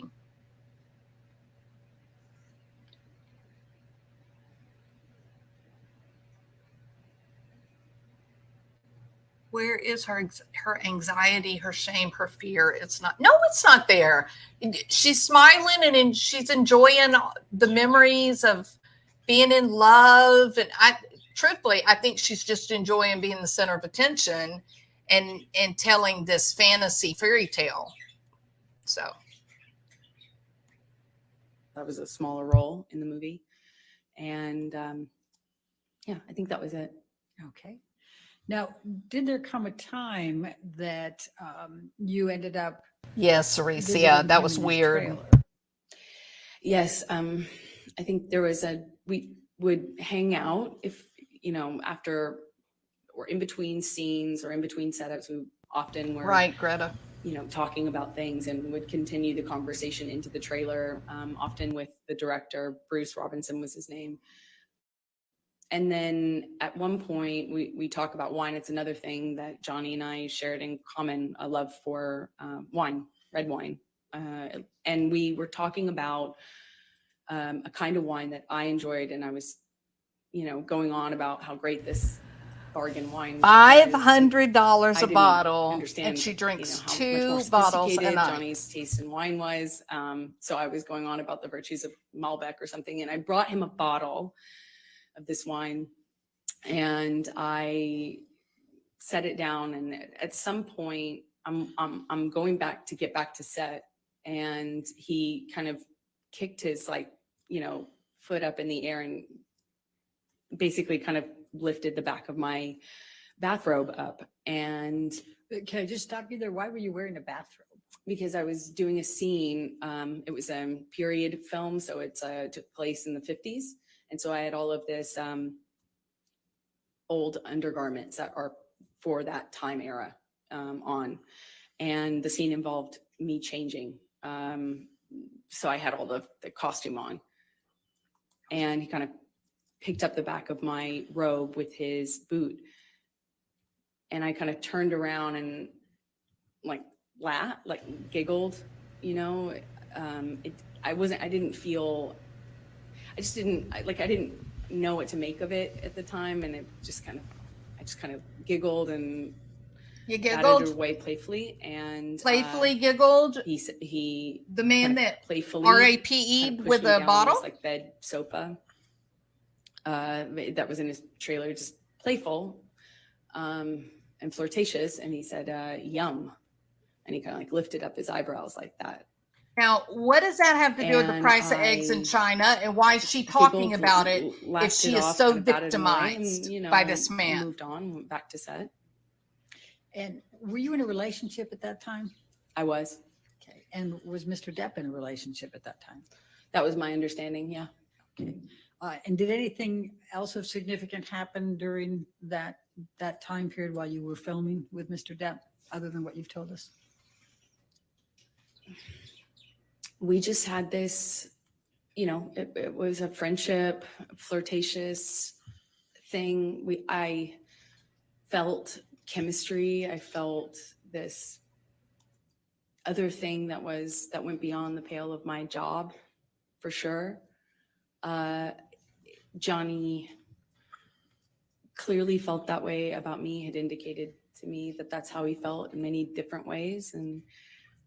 But at the same time, you know, we were both in relationships, and it is a job, and, you know, it was intimidating. And I just remember feeling kind of intimidated and a little nervous about that. And I also was in a relationship, so we went our separate ways, and I didn't hear from him for a long time. And that's, so approximately how long were you filming in Puerto Rico for the Rum Diary? A few months is my best All right. guess. And when you left Puerto Rico in the filming, when is the next time that you had any contact from Mr. Depp? And contact could include anything, communications, written communications, as well as telephone or otherwise. What the hell is she smiling about? We had no contact until Johnny called me on the phone one day, and I was driving, and he invited. Okay, let me just share something very quickly. You guys remember when she's talking about how she was on the stand. She was talking about her trauma that she had as a result of all that played out with Johnny Depp. I want to share a couple of photographs with you. Oops, wrong thing. Okay, so this is the first photograph that I want to share with you. And this was posted on April the 3rd, 2017. Now, who remembers Amber on the stand talking about her PTSD from all that Johnny Depp did to her, and that it was so severe? This was being elicited by Elaine. It was so severe that she had to have special rules for her friends on how they could touch her so that she wouldn't get triggered.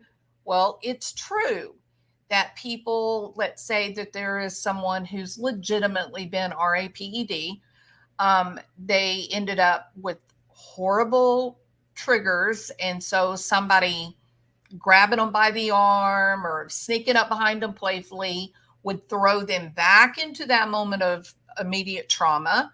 And it'd be very difficult to pull them out of that and get them back into the here and now. And so with those people, we do teach them and encourage them to figure out what their triggers are and figure out how to avoid contact with the triggers while you're working to reduce the effect of the trigger, and then to memorize, to come up with a speech that's comfortable and short, to go to your friends and say, I do get startled when people do this ABC. It can throw me back into a really bad memory. So my request is, if you come into the room and I'm not paying attention and don't notice you, please get my attention before you enter the room or before you approach me, or don't grab my arm, or don't put your arm around my waist or around my neck, or whatever. And so that's part of the healing process, is regaining control over your environment so that you feel safe from triggers. Yeah. So this woman who has now effectively lied to the entire world with this horrific story of one of the most beloved actors of the last, 2 decades. She's claiming that her life has been so horribly affected by what he's done to her and the symptoms of her horrific PTSD. Dr. Hughes, are you paying attention? Take a look at this picture. 2017. So I'm just going to guess that for some reason, Amber is not too worried about a chokehold. Chokehold seems to be perfectly okay by an enormous hulk of a man. Does that make any sense to you? And who's the one with alcohol in front of her? Wearing all the rings. Somebody pointed out the other day, we've talked in the past about how some personality disorders, people lack an identity, and so they become a mirror to whomever it is that they're in a friendship with or a relationship with, to include even changing their appearance, their mannerisms, the way they speak. They'll begin to reflect that back. She literally started dressing like Johnny Depp, and someone, I don't remember who it was, but someone testified to that fact on the stand, that she literally began to look like him. I don't know what Dr. Hughes was paying attention to, but there's a lot of big red flags.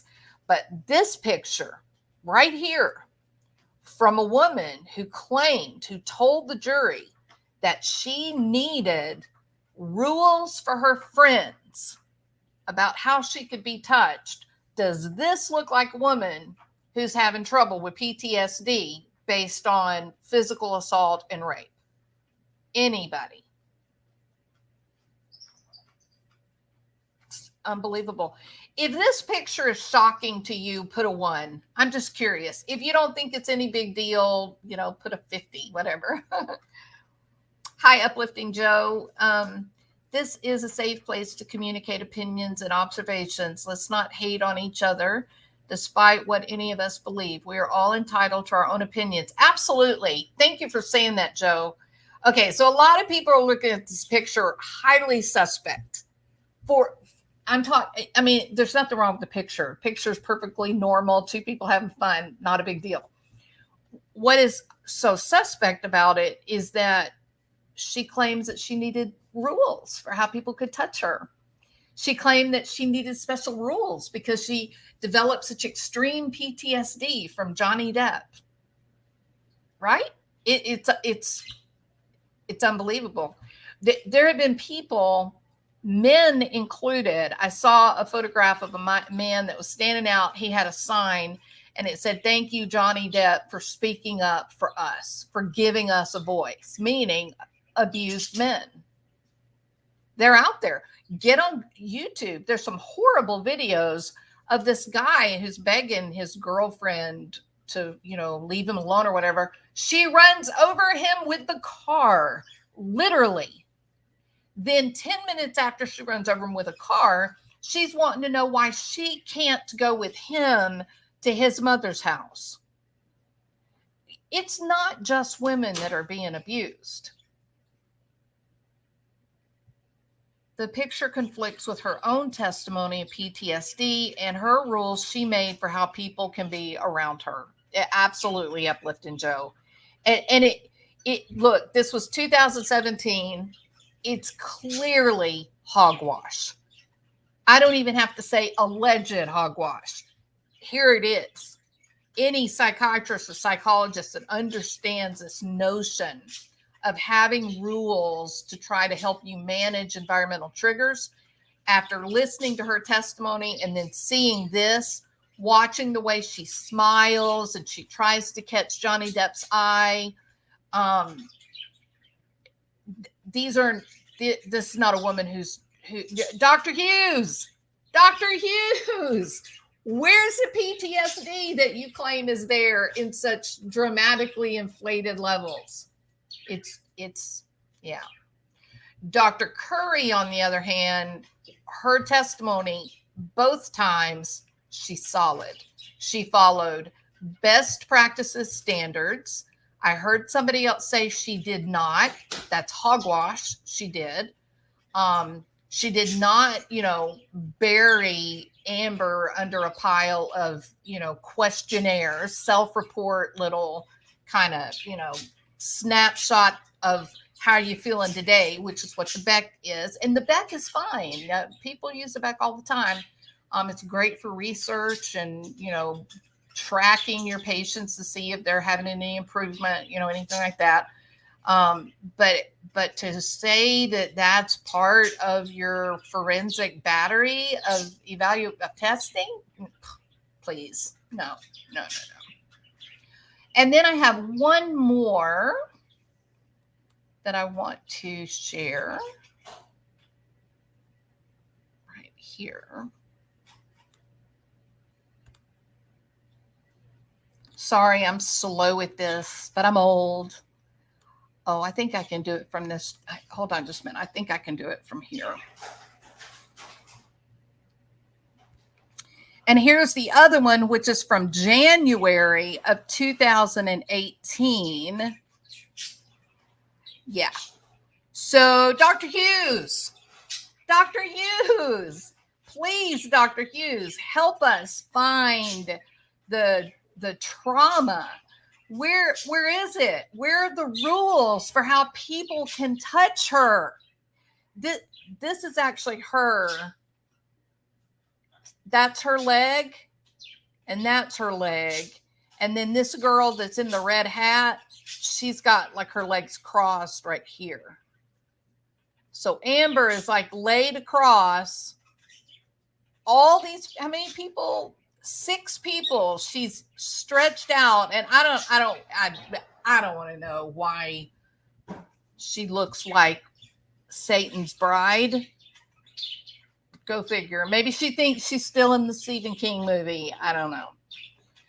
And once again, I don't know, call me crazy, but do they all look intoxicated? So, Elaine, your story is weak. You and Rottenbottom basically concocted fairy tale with no regard that the millions of fans were not going to go out into the world of social media and dig all these pictures up. I don't know what Rottenbottom and Elaine were thinking, but there is so much proof out there that absolutely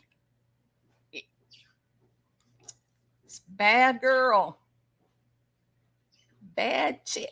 All right, so let's get back to our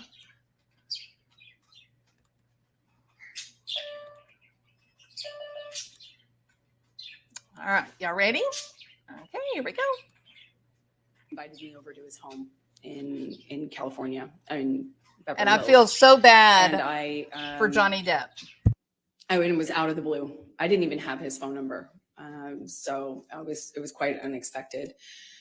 He called me a second time, but I don't think we actually connected, or we didn't stay on the phone because we didn't really speak, but the first time was the only time I actually spoke to him, and he invited me over to his house under kind of he said that, we could get Bruce, who was the director, to come over, something about the movie, but it was clearly not about the movie, if you know what I mean. It was, so I said, I said, my No, friends are in Amber, town, we don't know what you mean. I'm What do you busy with mean that, it's and kind of clearly hung up, not feeling about really- the movie? What do y'all think that meant? Do you think that was her way of saying, clearly it was about me? Clearly it wasn't about the movie. It was only about the fact that, Captain Jack Sparrow wanted me and nobody else. So it wasn't about the movie at all. This woman is so into this story and this memory and how it felt to be wanted and desired by Johnny Depp. She's fully embracing this moment. She loves it. And she loves the vicarious fame that she's, she gets to experience the Depp effect of all of these millions of fans clamoring to get close to Johnny Depp. Now she gets to be a part of that because she was married to Johnny Depp. She was Johnny Depp's love interest, right? So she's so hungry for fame, and now she's living it. Now she's getting what she's so hungry for. But when you beat up your gift horse, you're gonna live the hate as well. Startled, that didn't know what else to do. What, if any, gifts did Mr. Depp send you during that time period after you filmed The Rum Diary? He sent me several gifts. He sent me a beautiful dress, one that I Did he wore give you a knife? in the movie. How about a gun? With a Did he give you a gun? Note said "Happy Wrapping," and made a reference to the dress being wrapping paper. He sent me a few gorgeous, expensive, what I can only assume are expensive, collectible books, items. And then when I was away filming on a different job, he he did send me some guitars. I know one delivery, I was informed about one delivery, and my partner at the time intercepted the attempt to deliver and called me immediately and said, "What should I do?" And I said, "Send it back." And she did. And okay, so here's a question. Now, what she's describing, she had a wife, the same wife that she beat up in the airport and got arrested in 2009. So she has a wife, right? Now she's fooling around with Johnny Depp because do you think he sends expensive guitars and books to every person that he's in a movie with? No. That would get really expensive very quickly. Obviously, they were getting to know one another, right? Well, my question is, did she lie to him? Like, did she lie and say, "Oh no, I'm not with anybody," or "We're getting divorced," or "We're breaking up," or whatever? And so here he is, he's sending these very expensive gifts to her house where her wife lives. And then ultimately, I guess once she's certain that Johnny Depp isn't gonna, that he's not just playing around, that he really does care for her, and that she'll be able to, trade up, basically. She needs to get a divorce from the one wife so then she can trade up to somebody that's got more money, right? Just like, she got Johnny Depp, so she decides she'll trade up to Elon Musk. She's been caught lying about when she actually met Elon Musk. She claims she met Elon Musk at the Met Gala in 2015, I believe. And the truth of the matter is they were both in 2013 or 14, 2013 or 14. So that was a total lie. That wasn't the first time she met him. They were in a movie together. So, yeah, she is, all I got to say is if you're in a relationship with Amber Heard, trust but verify. She indicated that there was, at the time, there was another one that had already previously attempted delivery, and it was also rejected. I sent it back because I wasn't there and I wouldn't have accepted it anyway. Okay. Did there come a time that you ended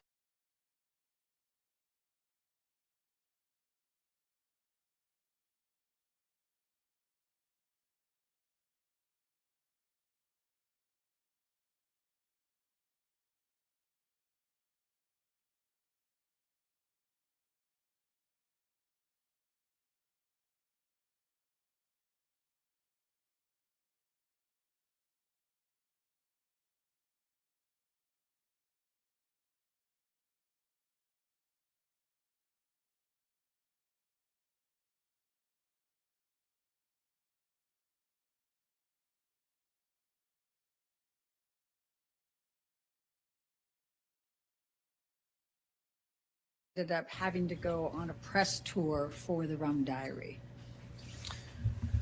I got a call for the Rum Diary press tour in the fall of 2011. So that's close to 2.5 years after you filmed? I'm an actress, not a mathematician for a reason. Roughly, yes. You know what? Oh my God. Could you please describe for the jury what she makes me so crazy. Is? Just explain it to them. Well, you take a movie once it's completed, and if it doesn't have distribution, you, as part of the promotion of that movie, you go to these various places, normally cities like London or New York, and you do press events in those cities to kind of promote the film, and you go to place talking about the film. And so you were then called to participate in the press tour for the Rum Diary? Yes, I had just finished going through the process of separation with my former partner, and I was moving and going through that, and I got a phone call saying, remember that movie you did in Puerto Rico? Well, they want you for the press tour. And I said, well, perfect timing. And we did that, I think late October 2011. Okay. So describe for the jury your interaction with Depp during the press tour. Well, on the the beginning of the tour was Los Angeles, where we both lived, and we did a press day, normal press day. And then at the end of it, I was invited by Johnny to come up to his room to have a drink with him and the director of the film. And I went up to the room to see both him and Bruce. But as soon as I got there, Johnny said Bruce wasn't going to make it. So I stayed. Johnny and I started talking. He asked me about my relationship. I said, well, I'm going through it. I'm going through the separation right now, and it's been, rough couple of months, but that's normal. And he said, well, that's same with me. It's been, I can't remember exactly how long he said it had been, but that he had split from the mother of his kids, and said that he understood. All right. And then what happened next?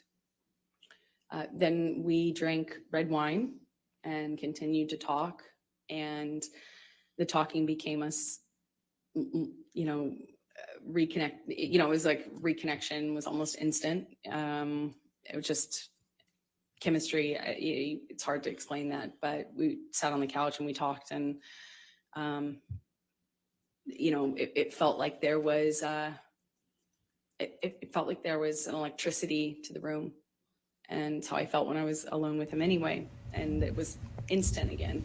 This is her monster. So on the couch, we talked, finished some wine, and then I got up and left. And as I went to leave, he grabbed both sides of my face, similar to what he did in Puerto Rico when we were filming that scene.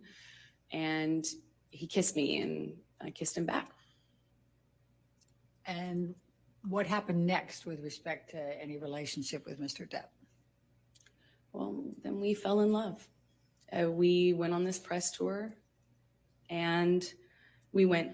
It was a beautiful and strange time. You know, we were flying from one, not together, but going from one city to the next, Europe, New York, Los Angeles, as I said, and we're just traveling around talking about this movie that we did together, that we participated in together. Look at her smiling.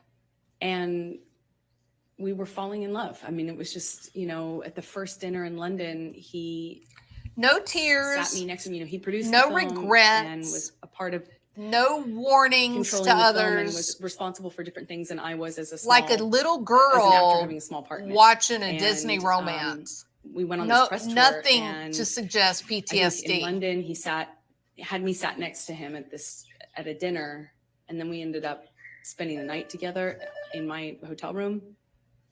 And for the rest of the press tour, it was on. I'll put it that way. All right. And how long approximately did the press tour go? I don't know exactly how long it lasted. I think, there were press engagements in this city for a few days, and then another city for a few days. And then there was a break, and then there was another press opportunity, I believe. So it was kind of they are burning up so much time. Maybe this was a month, if I'm guessing. This was a really when good you indicator returned that to they Los had Angeles, no case what, if anything, to tell took all of place this with any relationship backstory with Mr. that Depp? had nothing to do with the point. Well, once we were back from the press tour, we had this, whirlwind romance kind of just in these beautiful Why is she places all giggling? over, and This is the we're falling in monster. love and Remember? not able to really show it because Because you were cheating and lying? that the world didn't know about the split between he and his former partner. And She didn't of know course, either, Amber. As a woman, I was like, is that troubling? And I'd ask him. Oh, is that right? As a woman, you were worried about that? He swore to me that they hadn't even shared a bed. You weren't too worried about, having sex with him. protecting You were the just kids worried and about not whether the publicizing it. newspapers were Or not making it reporting known to that the you were press. the And new so girl. We kind of had to be a little bit under the radar. Not a little bit. We had to be really under the radar because, as Johnny pointed out, that the world would blame me and call me a homewrecker, even though I had nothing to do with it. Oh, wait. So Okay. we're secretly dating, and then. Okay, so this is the part. Do y'all remember during closing arguments when Rotten Bottom and Elaine kept going back to this statement? That man never took responsibility for anything in his life. Y'all remember that? They said it over and over and over. He never took he won't take responsibility for anything. It's always somebody else's fault. Always somebody else's fault that does something wrong. If you remember that, put a 1, because when they started saying that, I was blown away. I couldn't believe that they chose to use that concept that he was irresponsible and wouldn't take responsibility for his behavior. Yeah, so a lot of people heard it. The reason that it blew me away is, who is the one who said, I use drugs, I drink, I was addicted to Roxycodone. Here are the things I did to get off of that drug and break that addiction. I've cut down on my drinking. These are the things that I do. How many times did he take responsibility for so much? He even, like in good victim form, he even talks about taking responsibility for the relationship overall, that he was a fool, that he knew that their age difference was too big to overcome. He took responsibility for the fact that this woman beats on anything she loves. And he tried to say, I should have known better. I was irresponsible. I think he has a lot of regret for ending his marriage. I think he feels foolish that he got in a relationship with her, ended the relationship with the mother of his children. I think he carries a great deal of guilt about that. And he's made apologies and he's stated it. Who is the one who blames everything on everyone else? Everything.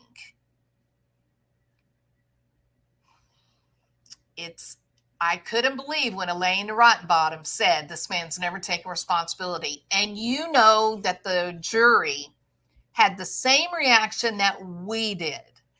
You know, there were a couple of people that said several of the jurors when Elaine started that you know, this man's never taken responsibility for anything. Several of the jury people sat straight up and looked at her like, what? What are you talking about? He just revealed on the stand his most embarrassing, horrible moments. By contrast, Amber doesn't accept anything, even the things that she actually did. There's video of her in the elevator with timestamps, with dates. She was absolutely having James Franco spend the night at Johnny Depp's house while he was filming in Europe. She was having an affair. Same thing with Elon Musk. The security people said Elon Musk, even her own friend, Rocky's husband, said that Amber was having men up in the loft apartments just about the time they got married. That it was always going on. So has anybody stopped to think maybe he wasn't paranoid? Maybe he wasn't being a controlling abuser. Maybe he was actually responding to the fact that his wife was sleeping with everyone, making him a laughingstock of Hollywood. You know that the security people told him what was going on. There were recordings. You know that he knew the truth. You know he did. Yeah, mollusk. I almost died when I heard that, Arsenal. When he called him mollusk, I went, mollusk? What? It took me a second, and I was like, what does that mean, mollusk? And then I said, oh, I wonder if that's Elon Musk. Yeah. I wish they showed the jurors after, of course, but I'd love to read their behavior during the trial in real life. It would have been really great, BBT. Yeah. But you have to, there are always people that go and watch these trials, and that's kind of the heart of what they're watching is they're watching for jury reaction. And then most of them will post it as tweets. And now more and more YouTube channels are starting to go out and talk about what the jurors did. So you just have to find them at the beginning of the trial to follow. So I must admit, I've been watching psychics and tarot readers who are doing readings for this trial. I've also been watching body language and behavior experts too. Yeah, men. So I don't know. I think that the tarot cards and all that, you know, I think they're fun. I don't have a lot of faith that they're right, but I also don't stand firm to declare they're wrong. I'm open, you know, people enjoy what they enjoy. I love conspiracies. But I'll tell you what my deal is, man. I just, you know, these psychics and whatnot, they're always, you know, in a really bad part of town with neon signs, you know, in front of their little house. And I always think, you know, if they have special skills, why aren't they winning the lottery? Like, why don't they have a big mansion with a neon sign? So, but it's fun. I'm not going to say it's completely wrong because I've had some weird experiences. One, I think I've told y'all before, Me and my mom went to Las Vegas. No, we're not big gamblers, but we just went together, kind of like a, mom and daughter trip. And I kept noticing the number 31 was everywhere. It just seemed like it just kept repeating. Like on the plane, the number of the plane was like 31, 30, 31, 300, 31. And then I actually sat in the seat row 31. There was another ticket. There was another number on my ticket that was something 31. And so we were just kind of like laughing about how, oh my God, 31 everywhere. We got in the car that was taking us to our hotel, and the identification badge on the guy was a bunch of 31s, and it was just everywhere. It was weird. So we were getting checked in. My mom was checking us in and whatnot. So I went over into the Keno bar lounge, which is like this kind of like, Keno is like a game similar to bingo kind of. And went in, and I think I put $100, or I don't remember now. It's been so long. But anyway, I put some money down on the number 31 and ended up winning like $4,000, because it hit. And so it was pretty weird. I won enough. I remember I won enough that it paid for my trip, paid my hotel, my plane ticket, paid everything. And so it's very cool, So I've had those weird moments in life, but do I believe that I don't know. And then psychic Reverend Donna, her reading on JJ and Tylee is staggering. And it was so exact that the detectives actually went and talked to her. So no, there are definitely things that happen that I'm not, high and mighty and make these declarations saying it's not real. Some things that, how else do you explain those types of things? But I'm really suspect of this idea that people can just throw down some cards and say, well, this is what's going to happen with the Johnny Depp trial. It's very hard to believe that. Not that I'm not saying that I know it. I'm just giving my own, my own opinion of it. I love wild speculation, but Skitty Nona, we didn't have wild speculation Friday night. We always do wild speculation Friday, and we didn't do it this week because of the school shooting in Uvalde. So we may have to do wild speculation Monday tomorrow. Okay. I'm trying to be really respectful with this Uvalde shooting, and I just kind of wanted to keep it low key on my channel for a week or so, out of respect for everything that's happening, so. All right, everybody. Well, we have been at this now for 2 hours. That is a long time. I am going to, I wanted to end right here with the whole, you're so selfish, Johnny, and revisit that Elaine and Rottenbottom tried to use that in their closing, and that the jury didn't like it. The jury had a bad reaction to it because we all listened to just how much he did take responsibility for on the stand. She is the one who demonstrated a real problem with accepting responsibility. She is. Right? All right. I hope you guys have a wonderful evening. Thank y'all so much for being here. I appreciate it. We are on Verdict Watch. My prediction is Tuesday by noon, we're going to have a verdict, I think. I think they had it Friday, and I think that the judge said, y'all are tired, go home, rest, make sure that you're happy with your choice. Let me take time to figure out how we're going to do this when we make the announcement. And then I'll see you guys on Tuesday. And they said, thank you, and left. And then it wasn't long after that, she came out and said that even though we are, going to help protect the identity and the identifying location for the jurors for 1 year. The attorneys will be able to do press conferences after the verdict. And see, here's the thing that really made me feel like they have the verdict already.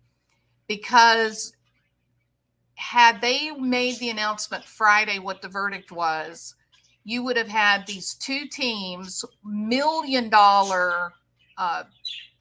legal case, and they would have been completely unprepared to address the public, the newspapers and the television.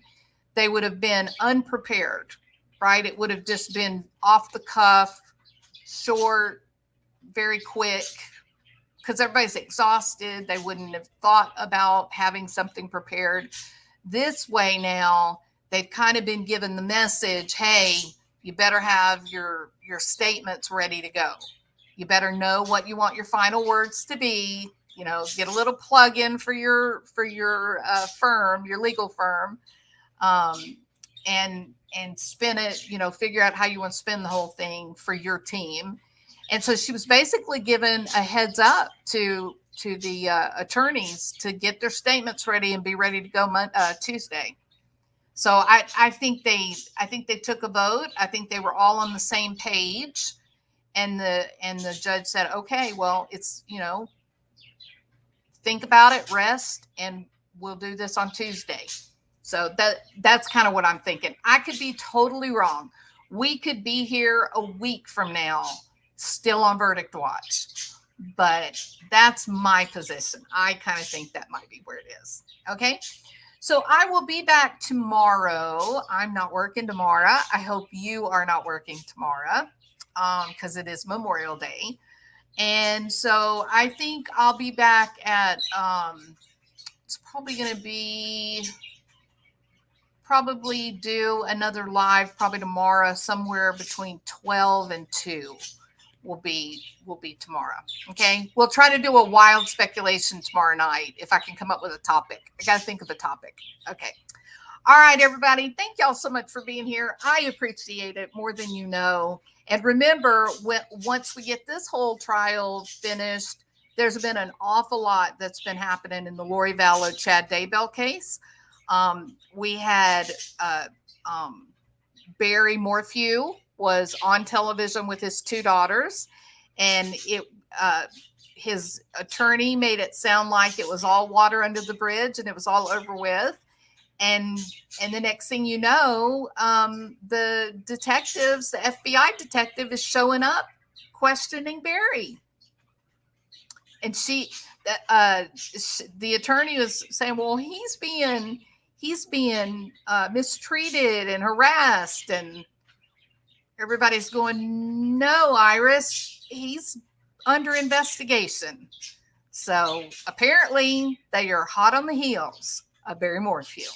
So, all right, peeps, I'll see y'all tomorrow. Thank y'all for being here. I appreciate it so much. Bye-bye.